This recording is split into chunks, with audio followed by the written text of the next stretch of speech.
Imagine a person lying on the footpath, helpless, but not a single ambulance is ready to take that person to a hospital. This is a harsh reality of the poor and homeless people. However, one person has turned this pain into a reality. Hamrat Joshi of the Seva Pratishthan Foundation has started this mini bike ambulance, as you can see.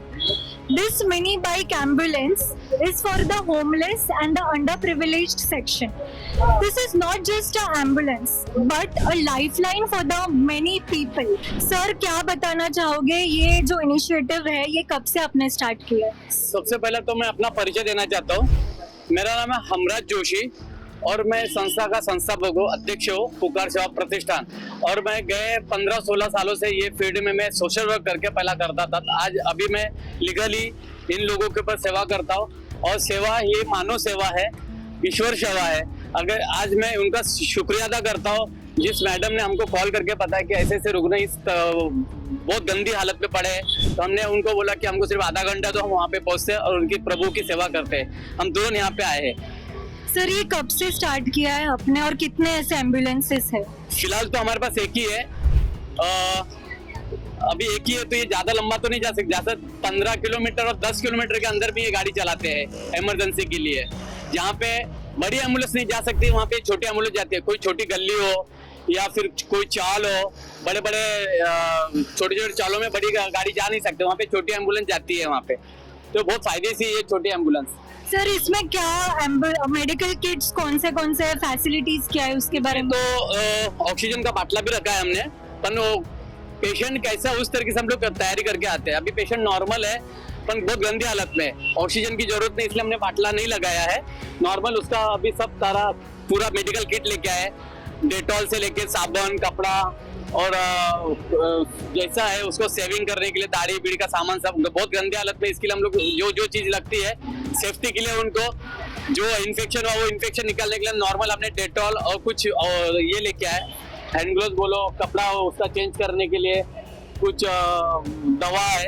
अभी जैसा है वैसा हम लोग लेके जाएंगे उसको पहला तो हॉस्पिटल। सर ऐसे कितने पेशेंट्स को आपने बचाया है और क्या एनकाउंटर्स आते हैं पेशेंट्स के साथ, कैसे हालत में होते हैं वो? पहला तो ऐसा है कि रास्ते के पेशेंट को जल्दी कोई उठाता नहीं है, लोग देखते हैं और अनहोन हो जाते हैं, देखने के बाद भी न देखे जैसे करते हैं। तो मुझे लगता है ऐसा मत करो।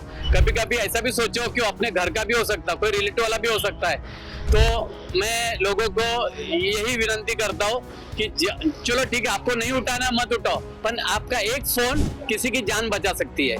सर इनको कांटेक्ट कैसे करते हो आप, या ये जो पेशेंट्स है वो आपको कांटेक्ट कैसे करते? हमारा फेसबुक है पुकार सेवा प्रतिष्ठान के नाम से, उस पर हमारा कांटेक्ट नंबर है। हम लोगों को ज्यादा यही कहना चाहते हैं कि उस नंबर पे हमको कॉल करो, व्हाट्सएप पे नंबर पे फोटो और वीडियो भेजो।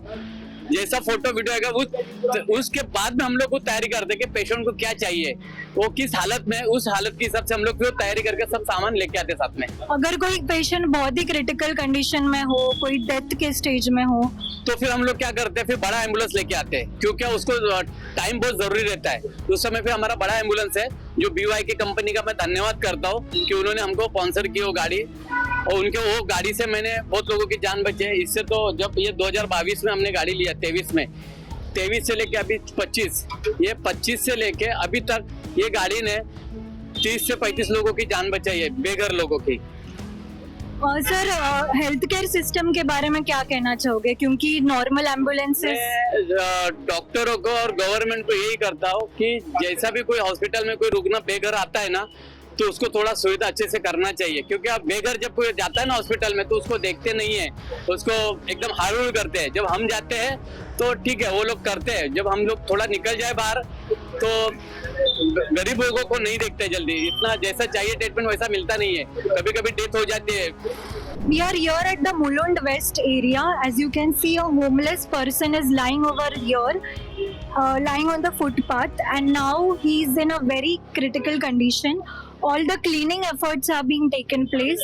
Mumbai police is on the spot, and he will soon be transported to the mini bike ambulance, and from there he will be taken to the nearest hospital.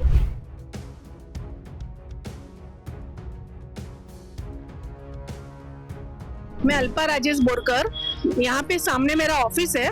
यहाँ पे मैंने देखा कि यहाँ पे कोई व्यक्ति यहाँ पे बेघर है और यहाँ पे उसको लकवा आके यहाँ पे गिरा है बहुत दिन से।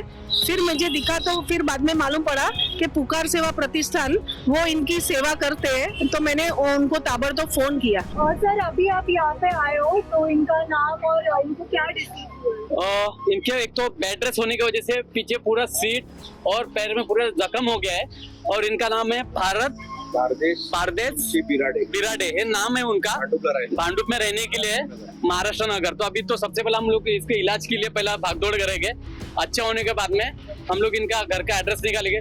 पुलिस बांधव तो है हमारे, वो सातत्य में हमारे सेवा करते रहते हैं। मानव ज्योत पुकार सेवा प्रतिष्ठान इसकी तरफ से हमको एक कॉल आया कि इनको इमरजेंसी पुलिस मदद चाहिए। हॉस्पिटल जो बेघर है, जख्मी बेघर, उनको हॉस्पिटल लेके जाने के लिए। तो हम तुरंत इधर आ गए और अभी इनको सिविल हॉस्पिटल थाना इधर लेके जा रहे हैं।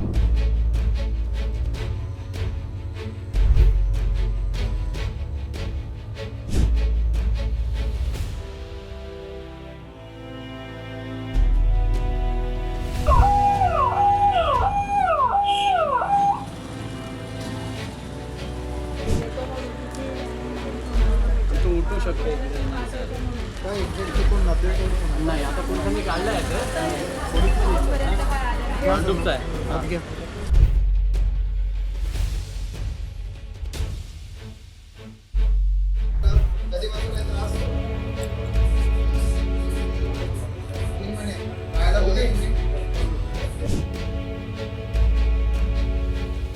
Mr. Hamraj Joshi is doing the very holistic and curable role in assistance with the civil hospital, as he is helping the beggars to reach to the medical with the help of the bike ambulance. He generally bring the needy beggars for the medical elements to be admitted in civil hospital.